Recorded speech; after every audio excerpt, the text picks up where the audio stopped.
문장론을 다 배우고 난 뒤니 이제 이 문장들을 가져다가 어떤 담화 표현을 사용할 수 있는지 문법 요소들에 대해서 살펴보도록 하겠습니다. 첫 번째로 살펴보게 될 것은 피동 표현이에요. 이제 내신에서 많이들 익숙하게 봤던 개념이라서 어렵지 않게 정리가 가능할 겁니다. 일단 피동문은 뭐냐면 피해자 할 때 쓰는 그 피라고 생각하시면 되죠. 동작을 당하는 것을 표현하는 것을 피동이라고 표현합니다. 피동과 반대되는 말인 능동이에요. 자기가 직접 하는 것. 피동 표현에 있어서 제일 주의 깊게 봐야 되는 것은 어떻게 피동 표현을 실현할 수 있는지입니다. 먼저 능동문을 주어진 상태로 이것을 피동문으로 바꿔볼 거예요. 첫 번째로 서술어의 형태가 당연히 바뀌겠죠. 어떻게 바뀌는지에 대한 양상은 아래쪽에서 살펴보게 될 거고요. 자, 서술어뿐만 아니라 무엇도 달라지냐? 문장의 구조도 달라질 겁니다. 무슨 말이냐면 문장 성분이 주어, 목적어, 서술어로 이루어져 있었던 능동문을 피동문으로 바꿀 때 이 목적어가 피동문의 주어가 될 거고요. 원래 능동문의 주어였던 고양이는 부사어로 에게라든지 뭐뭐에 의해 등등이 붙어서 부사어로 처리가 됩니다. 그래서 피동 표현을 우리가 외우실 때는 주어, 목적어, 서술어 관계에 있는 친구들이 어떤 과정을 거쳐서 피동문으로 바뀌게 되는지를 확인하시고 능동사였던 잡다가 어떤 방식으로 피동사로 바뀌게 되는지를 확인해 보시면 돼요. 아래쪽으로 내려가서 피동사를 만드는 실현 양상에 대해서 살펴보도록 하겠습니다. 자, 피동문을 만들 때는 크게 두 가지의 방법으로 만들어낼 수 있는데 그 첫 번째가 파생적 피동문이에요. 우리 파생어에 대해서 배워서 기억이 나시죠? 파생어는 어근에다가 접사가 붙어져서 만들어진 말입니다. 그러니까 피동문 역시, 피동사 역시 어간에다가 접사를 붙여서 만들어낼 수 있어요. 우리가 흔히 아는 피동전미사는 4개 이희리기가 존재합니다. 그래서 위에 있었던 잡다의 경우에도 가운데 히라는 전미사가 결합되면서 잡히다가 된 거죠. 자, 다음 두 번째, 이 친구는 꼭 기억해 두시는 게 좋습니다. 명사, 즉 어근이죠. 이 어근에다가 전미사를 붙여서 그러니까 파생적으로 피동문을 만들 건데 이때 전미사 되다를 붙여서 만들어낼 수가 있어요. 무슨 말이냐면 예를 들어서 체포하다. 체포라는 명사에 하다라는 접사가 붙어서 동사가 된 형태거든요. 이런 친구들을 피동사로 바꿔줄 때 체포되다라고 바꿔줄 수 있습니다. 포인트는 이 되다가 통사적으로 만들어진 게 아니라 파생적으로 만들어졌단 얘기예요. 왜냐? 되다는 접사니까.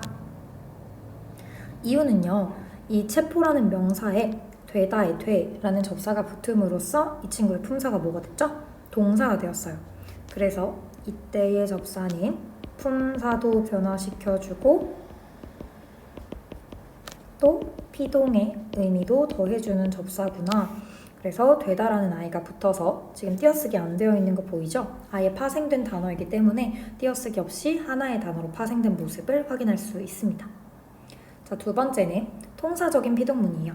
통사라고 하면 이제 일종의 덩어리라고 생각하시면 돼요. 그래서 통사적인 피동문으로는 덩어리를 붙여줄 겁니다. 어간에다가 개되다 혹은 아지다, 어지다 같은 덩어리를 붙일 수 있어요. 이 친구들은 전부 하나하나 분리를 해보면 이제 보조용언인 친구들이 붙어서 된 말이라고 생각하시면 돼요. 그냥 세트로 개되다, 아지다, 어지다를 외우시면 된다. 아까 말했다시피 이 두 개를 절대 헷갈려서는 안 됩니다. 다음으로 넘어가 볼게요. 자, 피동 표현의 특징이에요. 이렇게 당하는 표현은요, 행위를 당하는 문장이 있기 때문에 결과를 더욱더 강조해 줄 수 있습니다.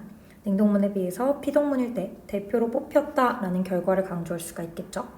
두 번째, 행동의 주체가 불분명하거나 중요하지 않을 때도 피동 표현을 사용할 수가 있어요. 우리에게 어떤 문장은 피동 표현인 게 훨씬 더 익숙한 문장들이 있습니다. 날씨가 풀렸다 같은 경우 날씨가 풀리다. 날씨라는 대상이 풀다라는 행위를 당해서 풀리다라는 피동 표현으로 쓰인 건데 이 친구를 능동문으로 바꾸려고 해보니까 누군가 날씨를 풀었다여야 하는데 주체가 분명하지 않죠. 신이 날씨를 풀었나? 알 수가 없잖아요. 그렇기 때문에 어떤 피동문들은 능동문으로 바꾸는 게 자연스럽지 않은 친구들도 존재합니다.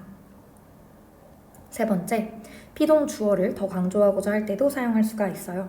내가 오늘 붕어빵을 100개나 팔았어에서는 주체가 나이지만 이걸 피동 표현으로 바꾸면 붕어빵이 100개나 팔렸어. 붕어빵을 강조할 수 있겠죠. 다음, 책임을 회피하고 상황이나 사실 자체에 초점을 둘 때도 피동 표현을 사용할 수 있습니다. 말씀이 잘 안 들렸다. 내가 잘 안 들은 게 아니라 말씀이 잘 안 들렸다 라는 식으로 전달하는 거죠. 너가 식탁을 안 닦았다가 아니라 식탁이 안 닦여 있다 라고 표현하면 상황이나 사실 자체를 전달하는 말이 되겠죠. 마지막으로 이제 객관적으로 내용을 전달하기 위해서도 피동 표현을 사용하게 됩니다. 피동 표현의 특징은 가볍게 읽고 넘어가시면 돼요.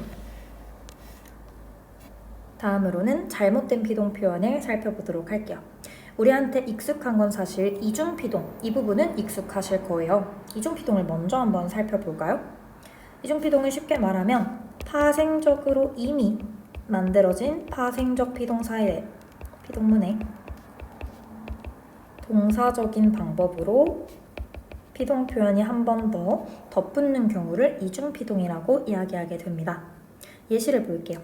그 집이 사람들에게 헐려졌다, 헐렸다. 이 중에서 맞는 건 헐렸다예요. 즉, 헐리다가 맞는 말이라는 거죠.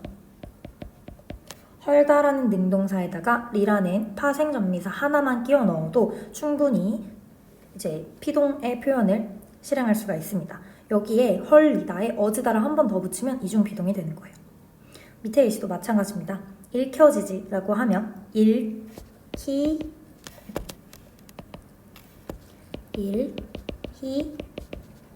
어지 이렇게 희는 파생, 어지는 통사로 두 번 붙게 되는 거죠. 이중피동이에요. 하나를 삭제해 주셔야겠죠. 불려지자 마찬가지입니다. 불리어지다, 리와 어지라는 두 가지의 피동 표현이 겹쳐서 사용됐으니까 불필요한 피동이다. 고쳐줘야 하는 비문이에요. 위에 있는 그 외에 이중피동이 아닌 불필요한 피동 부분을 보도록 하겠습니다. 예시를 볼게요. 날이 개이다가 아니라 개다. 사건이 발생됐다가 아니라 발생했다. 배워졌는지가 아니라 배웠는가. 다루어지지가 아니라 다루지가 맞는 말이래요. 이건 무슨 말이냐면 발생했다 그 자체로도 이미 문장의 성립이 가능한데 이 발생했다를 굳이 발생됐다로 고칠 필요가 없다는 거예요. 이 말은 이미 능동사처럼 보이는 이 능동사 자체에 피동의 의미가 존재해서 굳이 피동 표현을 덧붙여주는 게 불필요한 친구들을 말하는 거죠. 이걸 구별하는 방법은 간단합니다. 바꿔보면 돼요. 그러니까 사건이 발생됐다가 맞는지 발생했다가 맞는지를 모르겠는데 고민할 필요가 없는 게 발생했다라고 했을 때 말이 되잖아요. 그러니까 얘네 두 개의 의미가 동일하게 사용이 되고 있죠. 밑에도 마찬가지입니다. 동일해요. 원래 능동사와 피동사에는 의미의 차이가 있어야 돼요. 의미의 차이가 있다는 건 같은 문장에서 그 두 개를 바꾸어 쓸 수 없다는 말이죠. 예를 들어서 그 집이 사람들에게 헐리다는 가능하지만 그 집이 사람들에게 헐다는 불가능하거든요. 왜냐? 헐다는 능동사니까. 그런데 발생했다는 발생됐다 대신 사용해도 의미의 차이가 없기 때문에 불필요한 피동이라고 생각하시면 돼요. 이 친구들도 많이 나오는 출제 범위는 아니라서 가볍게 보고 넘어가셔도 될 것 같습니다. 자, 피동을 봤으면 피동의 짝꿍이죠. 사동 표현도 한번 살펴보도록 할게요. 사동은 누군가를 시키는 행위입니다. 사동의 반대는 주동이에요. 아까 피동의 반대는 능동이었다는 거 이렇게 세트로 기억을 해두시면 좋겠죠? 사동 표현도 피동 표현과 마찬가지로 파생적 사동문, 통사적 사동문 이렇게 둘로 나눌 수 있습니다. 파생적 사동문은 접사를 이용할 거예요. 사동 전미사는 7개나 되죠. 이희리기, 우구추 외워주시는 게 좋습니다. 다음으로 역시나 명사에 사동 전미사인 시키다를 붙일 수 있어요. 띄어쓰기 하면 안 되겠죠? 바로 연달아서 시키다. 자, 밑에 통사적 사동문 같은 경우에는 개하다라는 덩어리를 붙여서 만들어지게 됩니다.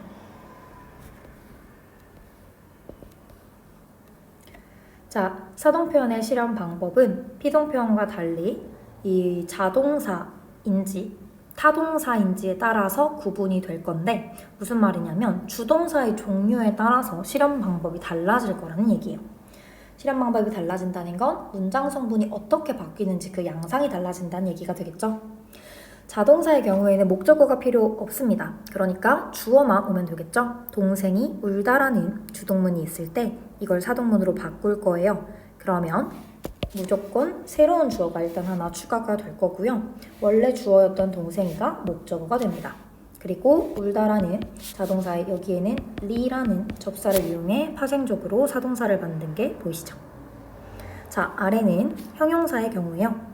길이 주어고요. 넓다, 넓는다가 안 되니까 형용사인 걸 알 수 있습니다. 역시나 목적은 당연히 없겠죠? 이 경우 사동문으로 바꾸려면 똑같이 주어가 하나 추가되고요. 원래의 주어였던 길이가 목적어가 됩니다. 그리고 넓다라는 형용사에 he라는 접사를 붙여서 사동사를 만들 거예요.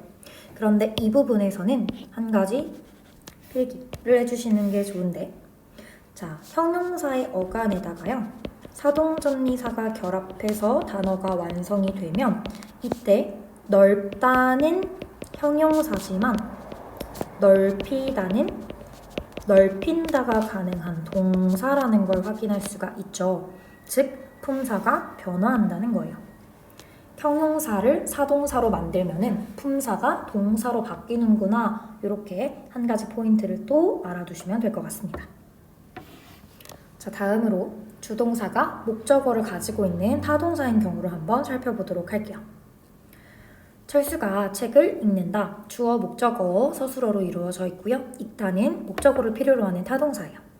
이 친구들을 바꿀 때 역시나 새로운 주어, 시킬 주어가 하나 추가되어야 하고 원래의 주어였던 철수가가 부사어로, 그리고 원래 있었던 목적어는 그대로 목적어로 내려옵니다. 이번엔 읽다에 히라는 접사를 붙여서 사동사를 만들었네요. 이렇게 주동사의 종류에 따라서 주어가 목적어가 될 수도 있고 혹은 주어는 부사어로 그리고 목적어는 그대로 내려오는 양상일 수도 있다는 거 나눠서 보시면 될 것 같아요. 자, 사동문의 의미 차이를 살펴보도록 하겠습니다. 이건 무슨 말이냐면요. 사동문을 만드는 종류가 두 가지 있었죠. 파생적 사동문이랑 통사적 사동문. 그런데 이 친구들은 특이하게 의미의 차이를 가지고 있습니다. 무슨 말이냐? 자, 어떤 걸 시킬 때요. 그냥 말로만 이렇게 하도록 해 라고 해서 시키는 건 간접사동이라고 이야기하고 직접 행위를 도와줌으로써 시키는 것을 직접사동이라고 구분해서 배울 거예요. 자, 파생적 사동문 문장을 한번 살펴볼게요. 어머니가 딸에게 따뜻한 옷을 입혔다. 입으로 그냥 옷을 입어 라고 말한 걸 수도 있지만 직접 같이 행위를 해서 팔 여기 넣고 머리 여기 넣고 옷을 입히는 행위를 해준 걸 수도 있겠죠. 그렇기 때문에 단형사동, 즉 파생적 사동문은 두 개의 의미를 다 가집니다. 단형사동은 직접사동과 간접사동 둘 다 이렇게 중의적으로 해석이 가능하지만 반대로 통사적 사동문이죠. 장형, 긴 사동문입니다. 어머니가 딸에게 따뜻한 옷을 입게 했다의 경우에는 말로 시키는 간접 사동으로만 해석이 된다는 거. 이렇게 의미 차이가 있다는 걸 지금 기억해 두시면 좋을 것 같아요. 하지만 다만 얘기해 볼게요. 이게 절대적인 건 아닙니다. 무슨 말이냐면 접사가 붙어서 된 파생적 사동문이라고 할지라도 꼭 두 가지의 간접사동, 직접사동 두 가지의 의미를 다 가지는 건 아니라는 거예요. 밑에 예시 한번 보겠습니다. 선생님께서 철수에게 책을 읽히셨다, 책을 읽혔다 라는 문장이 있는데 책을 읽히는 건 철수야 책을 읽어라 라는 간접사동으로밖에 해석이 안 되죠. 책 읽는 행위를 함께 도와줄 수는 없으니까요. 그렇기 때문에 문장에 따라 이제 어떤 파생적 사동문은 두 개의 의미로, 어떤 것은 하나로만 해석이 될 수도 있다는 거. 그러니까 문맥을 잘 이해하시고 사실 이 부분을 공부하실 땐 각각 간접사동과 직접사동이 뭔지 그 개념을 정리하시고 문장에 따라서 다르게 적용해보는 게 오히려 도움이 많이 되실 거예요. 피동에서 봤듯이 여기서도 잘못된 사동 표현들을 한번 살펴보겠습니다. 불필요한 사동이 있을 수 있어요. 내 친구를 소개시켜줄게. 되게 익숙하고 우리가 자주 사용하는 말이지만 사실은 비문, 틀린 말입니다. 소개해줄게가 맞아요. 왜냐면 내가 친구를 소개시켜준다. 소개하는 행위는 친구가 소개를 하도록 시키는 게 아니라 내가 이 친구는 누구야 라고 소개를 스스로 하는 거죠. 즉 사동이 아니라 주동이어야 하기 때문에 시키다라는 접사를 붙이면 안 된다는 거예요. 밑에 있는 가동시키다, 가동했다, 금지시키다, 금지하다, 환기시키다, 환기하다, 교육시키다, 교육하다는 모두 불필요한 피동에서 봤던 것처럼 사동사로 만들어지는 것과 주동사 그 자체에 의미 차이가 없기 때문에 주동사인 형태와 이것을 사동사로 바꿨을 때 이 두 개의 의미 차이가 전혀 없기 때문에 사동을 붙이는 게 불필요하다고 판단하는 거죠. 그래서 가동하다랑 가동시키다랑 의미 차이가 없으니까 굳이 시키다라는 말을 붙인 사동을 쓸 필요가 없다라고 생각하시면 될 것 같아요. 이제 시제 파트를 한번 살펴보도록 할게요. 시간 표현, 같은 말로 시제라고도 하는 부분입니다. 과거, 현재, 미래라는 시간 표현을 어떻게 문법적으로 드러낼 수 있는지 살펴볼 거예요. 먼저 시간 표현을 보기 위해서는 과거랑 현재랑 미래 시제를 설명하기 위해 사건시와 발화시라는 개념이 중요합니다. 사건시는 해당 사건이 일어난 시간, 발화시는 그 사건이 일어났다고 말하는 시각이에요. 그러니까 과거는 사건이 앞서 일어나고 그것을 현재 시점에 발화하는 시점인 거고요. 현재는 사건과 발화시가 동일한 시점, 미래 시제는 앞서 아직 일어나지 않았던, 즉 뒤에 일어날 사건을 미리 발화하는 시점이라고 생각하시면 돼요. 자, 그럼 이제 어떻게 과거, 현재, 미래라는 시간을 문법적으로 실현할 수 있는가? 제일 첫 번째 쉬운 건 부사어입니다. 어제, 오늘, 내일 같은 부사어가 문장 중간에 들어가면 시간을 나타낼 수 있겠죠? 그런데 부사어는 너무 쉽잖아요. 우리가 머리에 힘을 주고 외워야 될 부분은 선어말 어미와 관용 사용 어미입니다. 먼저 과거를 나타내는 선어말 어미 살펴볼게요. at, at, 더, 특히나 더는 과거에 있었던 일을 회상하는 문장에서 자주 사용된다는 것. 다음으로 관용 사용 어미입니다. 자, 관용 사용 어미로 들어오니까 동사랑 형용사 또는 서술격 조사의 종류가 나눠져 있는 게 보이시죠? 일단 던 같은 경우에는 동사든 형용사든 동일하게 과거를 나타내요. 그런데 동사에 은, 즉 니은이 붙는 순간 과거를 나타내게 됩니다. 예를 들어 먹은 같은 친구들이 가능하겠죠. 내가 먹는 빵이라고 하면 현재겠지만 먹은 빵이라고 하면 이미 먹는 행위가 과거에 일어났었던 걸 지금 말하고 있는 과거 시제가 되니까요. 그래서 형용사에는 이 은이 붙어서 무엇을 실현하게 되느냐? 똑같이 은이 생긴 게 형용사에 붙게 되면 현재를 나타내게 됩니다. 큰 차이점이 있는 거죠. 관형사용 어미 은이 붙었을 때 과거면 동사, 현재면은 형용사, 이런 식으로 동사, 형용사를 구분할 수도 있어요. 다음 현재를 드러내도록 합시다. 부사어 오늘 사용할 수도 있고요. 선어말 어미, 동사와 형용사 종류가 나뉩니다. 동사의 같은 경우에는 는 또는 니은이라는 선어말 어미를 사용해서 현재를 나타내 줄 수가 있어요. 달리다가 아니라 달린다, 먹는다가 아니라 먹다가 아니라 먹는다. 이렇게 는 또는 니은을 추가하면 현재의 의미가 더해지죠. 그런데 지금 형용사, 선어말 어미 현재의 무형의 형태소라고 불리는 공형태 표시가 있는 거 보이시죠? 무형의 형태소란 아무것도 붙이지 않음으로써 형용사에 그냥 현재의 의미가 더해진다라는 이야기예요. 무슨 말이냐면 형용사는 예쁘다, 이거 자체로 현재이고 예쁜다, 예쁘든다 등등 는이나 니은 같은 선어말 어미를 추가해서 현재를 드러낼 수가 없다라고 생각하시면 됩니다. 그래서 특히나 이 부분이 우리가 용언을 배웠을 때 동사와 형용사를 문법적으로 구분할 수 있는 가장 유용한 방법이라고 말씀을 드렸죠. 선어말 어미 는을 추가해보자. 관형사용 어미 보도록 하겠습니다. 동사는 는이 붙으면 현재를 나타내게 되어 먹는. 반대로 형용사는 은이 붙겠죠. 형용사에는 는이라는 형태의 관형사용 어미가 붙을 수가 없습니다. 예쁘는 소녀 말이 안 되잖아요. 미래는 너무나도 다행히 동사나 형용사의 구분 없이 형태가 모두 같습니다. 내일이라는 부사, get이라는 선어말 어미, 을이라는 관형사용 어미를 사용하면 돼요. 아래쪽 빈칸에 특히나 이 관형 사용 어미를 조금 정리를 해볼게요.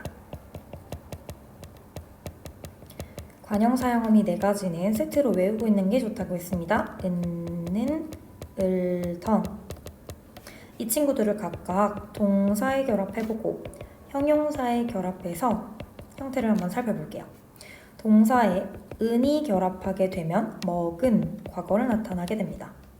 형용사에 은이 결합해서 예쁜이라면 현재를 드러내게 돼요. 자, 는이 붙으면 먹는 현재를 드러낼 거고요. 형용사에는 는이 붙을 수 없습니다. 먹을 이라고 하면 미래를, 역시나 예쁠 이라고 하면 미래를 드러낼 거고요. 먹던 하면 과거죠. 예쁘던도 똑같이 과거입니다. 그러니까 여기 아래 부분은 공통이라고 생각하시면 되고 은과 는의 결합에 있어서만 동사와 형용사가 차이를 가지고 있다. 이건 뭐 는이 붙어서 과거가 된다를 냅다 외우기보다는 사실 먹다라든지 예쁘다 같은 기본적인 동사와 형용사 예시를 하나씩 들어놓고 머릿속에서 는과 는을 붙여보면서 차이점을 구분하시는 게 조금 더 쉬우실 거예요. 자, 시간 표현에서 추가로 우리가 봐야 될 건 동작상입니다. 동작상은 영어로 치면 ing 같은 느낌이죠. 그러니까 ing를 뜻하는 진행상 혹은 have pp 같은 완료상으로 나눠지는 게 국어에도 존재합니다. 보조용어로 고 있다, 어가다, 으면서 등이 사용이 되면 진행상, 즉 행위가 계속해서 이루어지고 있다는 의미를 나타낼 거예요. 이제야 밥을 먹고 있다. 그러면 밥을 먹는 행위가 지금 지속되고 있는 거죠. 다음으로 완료상은 시간이 흘렀고 이미 동작이 완료되었음을 드러내요. 보조용어로 뭐뭐 버리다, 아있다, 어있다 혹은 고서 같은 친구들을 사용하게 돼요. 짜장면을 다 먹어버렸다, 어버리다 라는 게 붙었죠. 즉 먹는 행위가 끝났다는 거예요. 이런 동작상은 시제와 결합해서도 나타날 수 있습니다. 난 아까 의자에 앉아 있었다. 그러니까 아있다의 엇이라는 이번에 선어말 어미가 사용됐죠. 그래서 과거 시제와 결합할 수도 있고 앉아 있겠다, get이라는 미래 시제의 선어말 어미랑도 결합이 가능하다는 거. 그래서 시간 표현은 쭉 공부를 하시고 접근 방식은 어떤 문장을 봤을 때 혹시 부사어가 있는지 그리고 시제 선어말 어미가 사용되었는지 혹시 관형절이 안겨있다면 관형 사용 어미가 어떤 종류가 사용됐는지를 구분해서 어떤 시제가 드러난다 이렇게 정리하시면 될 것 같아요.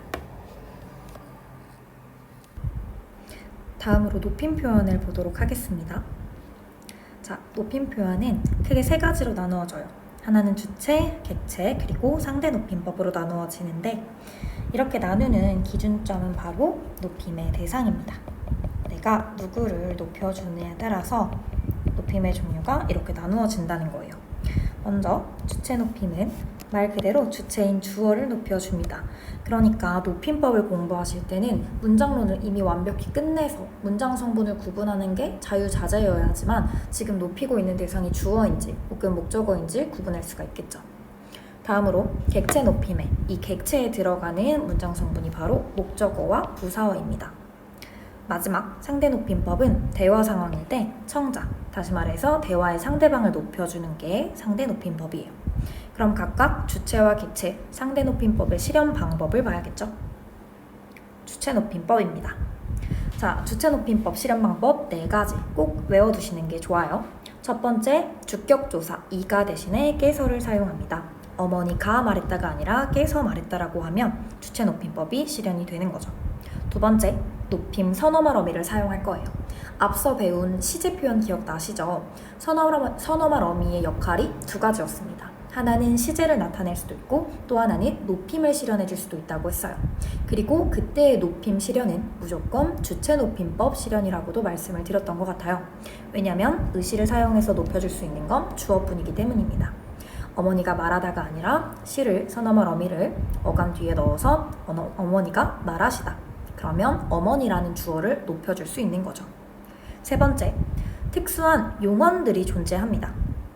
주체를 높여주는 특수 용언으로 3개 정도 외워주시는 게 좋아요. 주무시다, 계시다, 잡수다예요. 그래서 어머니가 자다가 아니라 주무시다라는 특수하게 이 주어를 높여주기 위해서 탄생된 단어들을 사용해주면 주체 높임법이 실현된다는 거. 마지막은 특수어휘, 특수명사라고도 보실 수 있겠죠. 말을 높이는 말씀, 밥을 높이는 진지를 사용해서 어머니가 말씀을 하시다 라고 하면 어머니의 말을 높여준 거기 때문에 특수어휘인 말씀을 통해 주체높임법이 실현된 거다 생각하시면 될 것 같아요. 자, 이때 실현 방법에 1번과 2번을 묶어서, 즉 조사와 어미를 사용해서 높임을 실현하는 걸 문법적인 높임이라고 볼 거예요. 형태적으로 문법적인 요소로 높이는 거죠. 자, 밑에 3번과 4번은 특수한 용언과 특수한 명사, 즉 어휘를 가져다가 어휘적으로 높여주는 거기 때문에 어휘적 높임이라고 봅니다. 자, 특수용언을 외우실 때 한 가지 주의하셔야 될 점이 있는데요. 아래에 있는 네모 박스를 보세요. 간혹 특수용언 중에서 마치 가운데에 시, 선어말어미 의시가 포함된 것처럼 보이는 특수용언이 있습니다. 그런데 걔는 선어말어미가 사용된 게 아니라 그냥 시가 붙어져 있는 것까지 나온 특수용언인 거예요. 의시를 제거해보면 쉽게 알 수 있습니다. 주무시다 같은 경우에 지금 시가 들어가 있죠. 그러니까 얘가 높임의 선어말어미인지 혹은 주무시까지가 이 용언의 그냥 전체적인 어간인지 구분할 수가 없단 말이죠. 그러면 시를 빼보세요. 주무다 라는 말은 존재하지 않기 때문에 주무시다는 하나의 특수용언, 계시다도 마찬가지죠. 하지만 가시다 같은 경우에는 시를 뺐을 때 기본형인 가다를 얻을 수 있으니 주체높임 선어말 어미 시가 사용된 사례다 생각하시면 됩니다. 시를 빼보는 걸 꼭 기억해 두세요. 주체높임을 배울 때는 다른 높임법과 다르게 한 가지 더 알아두셔야 되는데 바로 직접높임과 간접높임입니다. 직접높임은 어렵게 생각하지 않으셔도 돼요. 우리가 앞서 배웠던 모든 예문들이 전부 직접적으로 주어를 높여주고 있던 것들이거든요. 아버지께서 혹은 아빠께서는 외출하셨어. 지금 깨서라는 주격 조사도 사용이 됐고요. 하셨어 얘를 분리해보면 어잖아요. 시라는 주체높임 선어말어미도 사용이 됐습니다. 이렇게 조사랑 선어말어미를 사용해서 아빠라는 주어를 직접적으로 높여주는 게 직접높임이에요.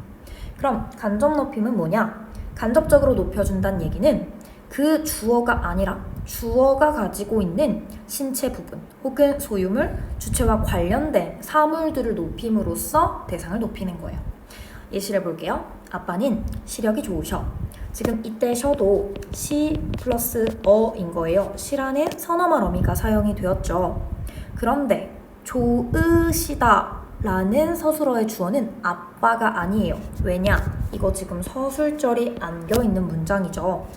이 서술어의 주어는 시력입니다. 그러니까 이 시라는 선어말 어미가 높여주는 건 시력이라는 거예요. 단 이 문장이 또 전체 문장의 서술어로 기능하고 주어인 아빠와 호응하죠. 또한 시력의 주인은 아빠이기 때문에 시가 시력을 높임으로써 아빠를 간접적으로 높여주고 있다 라고 생각하시면 됩니다. 그러니 간접 높임은 주로 서술절을 아는 문장에서 자주 드러날 거고요. 실현 방법은 딱 하나, 오직 선어말 어미 의시를 통해서만 간접 높임을 해줄 수 있습니다. 나머지 조사라든지 특수 용언을 가져다가 간접적으로 높여줄 수는 없다는 얘기예요. 밑에 있는 앞존법은 교육과정에서 빠진 지 꽤 되었습니다. 쉽게 생각하면 대화 상황에서 내가 말하는 문장의 주어가 나보다는 높지만 대화 상대보다는 낮을 때 이때 주체 높임을 사용하면 안 된다라는 법칙인데요. 쉽게 군대를 예시로 들어볼까요? 내가 지금 일병이에요. 그래서 상병님이 뭐뭐 하라고 시키셨습니다 라는 나보다 높은 대상을 주어로 삼아서 문장을 구성해서 말을 해야 하는데 그런 대화 상황에서 상대방이 상병보다도 더 높은 대대장님이에요. 그런데 대대장님 앞에서 상병님께서 라고 말하면 안 된다라는 게 바로 앞존법입니다. 간단히 읽어만 보셔도 될 것 같아요. 자, 이제 부사어와 목적어를 높여주는 객체 높임법을 보도록 할게요. 이 친구는 실현 방법이 3가지입니다.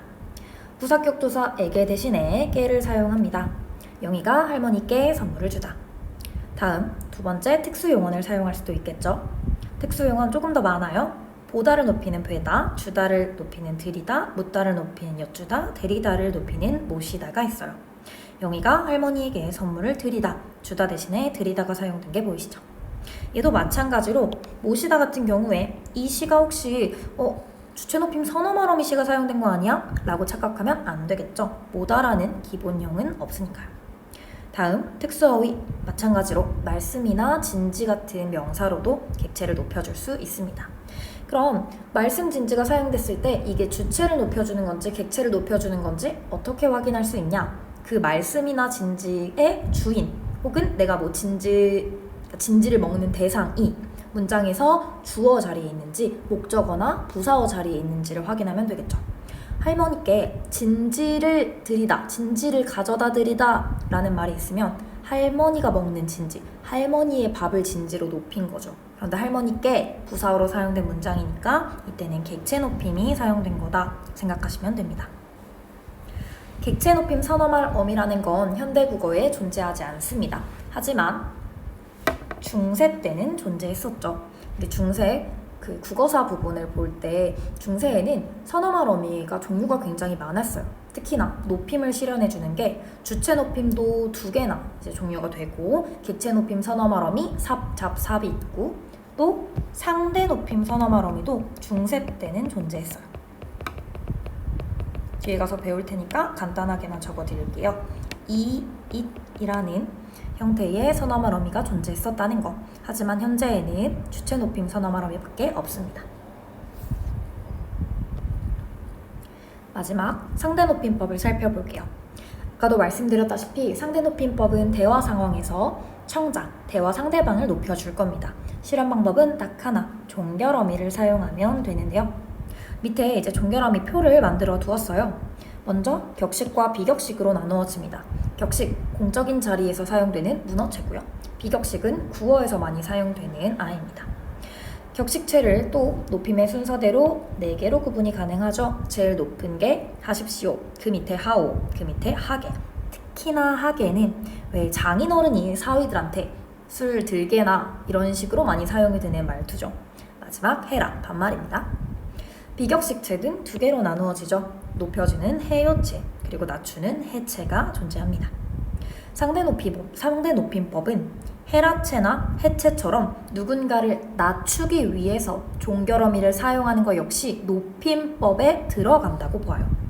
그러니까 문장을 봤는데 반말이야. 낮추고 있으니까 높임법 사용이 안 됐네? 라고 생각하지 마시고 상대 높임은 높이거나 낮추는 걸 모두 통틀어서 얘기하는구나 이해하시면 됩니다. 마지막 높임법을 그래서 정리를 해보자면 어떤 문장을 보고 높임법이 어디에 어떻게 사용됐느냐를 인지하고 싶다. 첫 번째로 확인하셔야 될 건 지금 현재 대화 상황인지를 살펴보셔야 해요. 우리는 국어를 사용하고 있으니까 문장을 읽어보면 이게 누군가에게 말하는 상황이구나 아니구나가 확실히 눈에 들어오실 겁니다. 그런데 이때 이게 지금 대화 상황이라는 걸 알게 되었다. 그러면 100%의 확률로 종결 어미를 통해서 상대 높임법이 실현되어 있을 거예요. 낮추는 거 역시나 상대 높임에 포함이 되니까 그때는 종결 어미에 물결 처리를 해서 상대 높임법이 사용됐다라는 걸 표시를 해놓고 넘어가면 눈에 잘 보이겠죠. 대화 상황이면 상대 높임이 쓰인다. 자, 2번째로는 문장 성분을, 구성을 대충이나마 조금 나눠두는 게 좋습니다. 이 문장의 주어는 누구고 목적어나 부사어는 누구구나 정도를 인지해두면 높여야 될 대상이 어떤 자리에 있느냐에 따라 주체인지 객체인지 구분하기가 쉽겠죠. 쌤이 드리는 팁은 주체 높임법은 동그라미, 객체 높임은 삼각형 등의 표시를 통해서 어떤 문장을 동그라미, 세모, 물결 이 3가지의 표시 체계로 한번 높임법을 눈에 딱 보이게 정리를 해보는 거예요. 이걸 많이 연습을 하시면 문제 풀 때 높임법을 놓치는 부분은 없게 될 겁니다. 그리고 이걸 잘 인지하기 위해서는 각각 주체와 객체를 실현하기 위한 양상들을 외우셔야겠죠.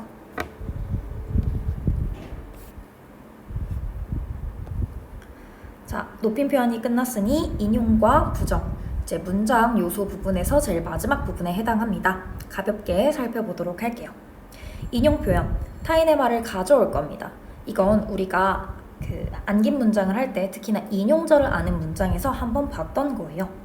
문장의 종류 둘로 나누어집니다. 큰 따옴표를 이용해 직접적으로 인용할 수도 있고요. 큰 따옴표 없이 내용만 가져와서 간접 인용할 수도 있습니다.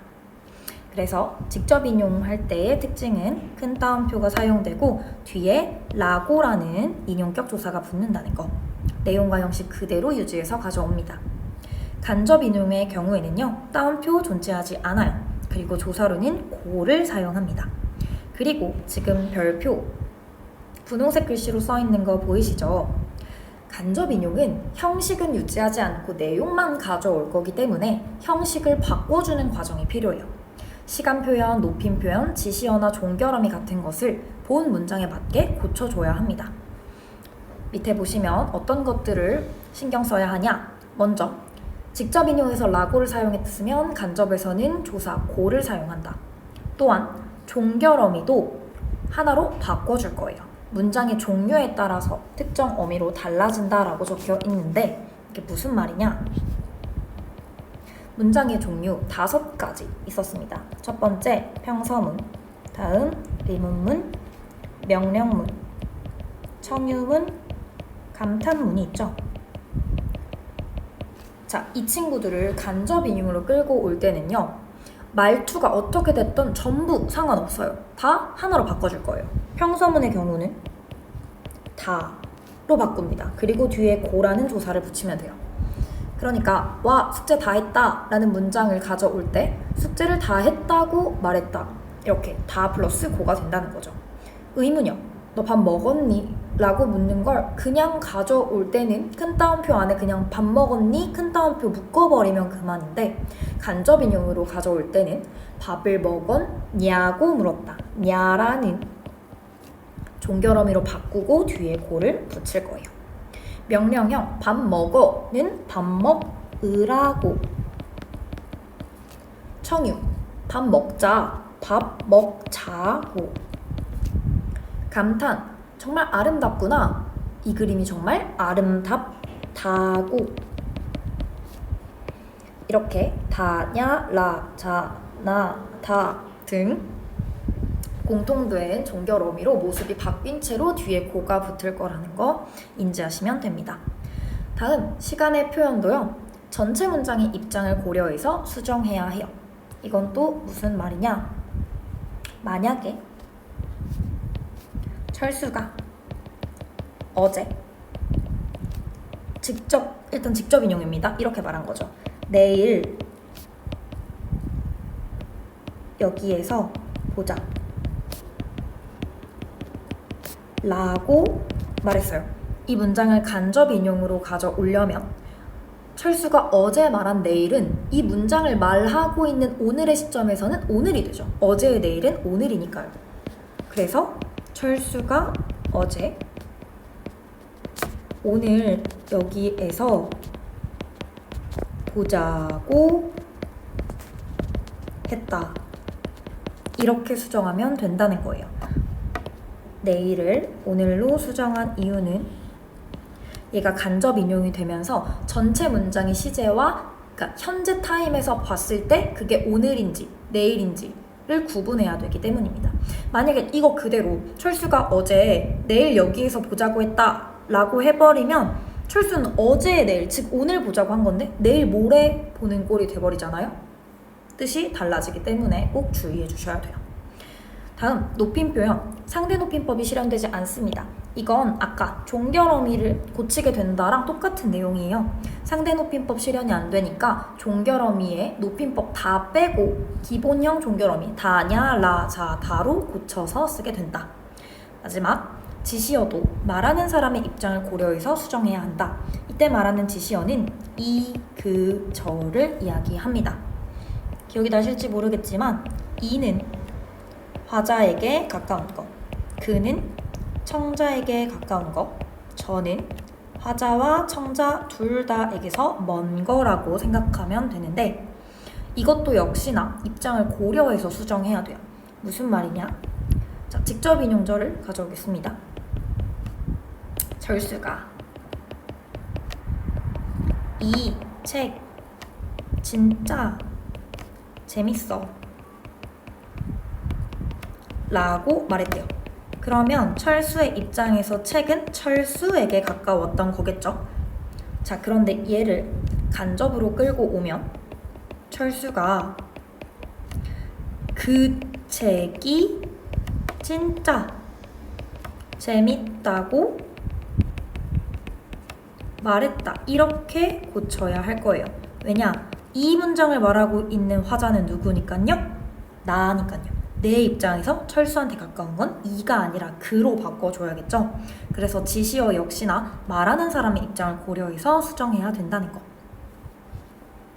특히 간접 인용으로의 변화에서는 이 시제랑 지시어 변화하는 거 정도가 조금 머리가 아프고 나머지 애들은 우리는 국어를 사용하다 보니까 자연스럽게 나올 수 있을 겁니다.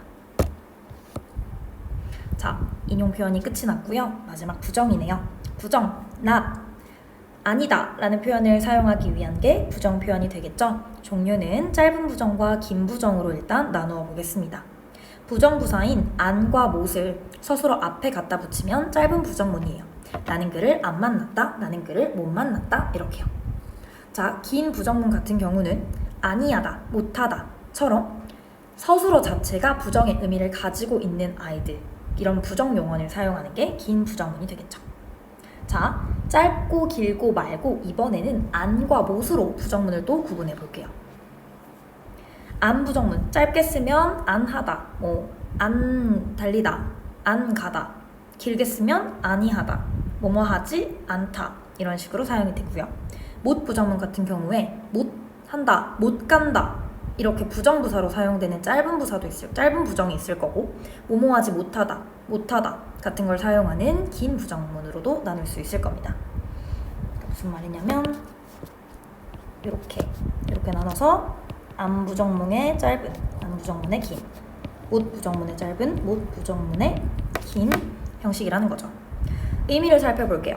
안이 붙으면 우리는 상태가 그렇지 않음을 나타내거나 혹은 의지로 하지 않는 행위를 나타낼 때 쓰게 되죠. 나는 그를 안 만났다.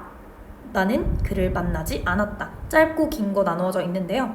이건 지금 의지로 만나지 않은 거예요. 그런데 못 부정문은 능력을 부정합니다. 만나고 싶었는데 못 만났다. 즉 능력이 안 돼서 만나지 못한 거죠. 아니 얘는 능력이 없어서 만나지 못했다. 이 정도로 이제 안과 못의 의미상의 차이가 있다는 거 정도.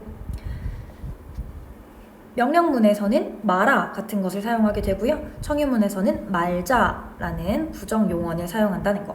만나지 마라, 만나지 말자. 그러니까 얘네들도 전부 긴 부정문에 해당된다고 생각하시면 됩니다. 용언이 부정 용언이면 긴 부정문, 부사인 안 못이 붙으면 짧은 부정문. 특히나 부정문이나 인용 표현 같은 경우에는 문제를 풀 때 모의고사 문제 같은 경우에는 보기를 충분히 줄 거예요. 그래서 보기를 꼼꼼히 읽고 이런 내용이었지 기억만 하실 수 있는 정도면 될 것 같습니다. 이 뒤에서부터는 문법 요소 문제니까 복습을 충분히 하시고 문법 요소 문제를 충분히 푸시면 될 것 같아요.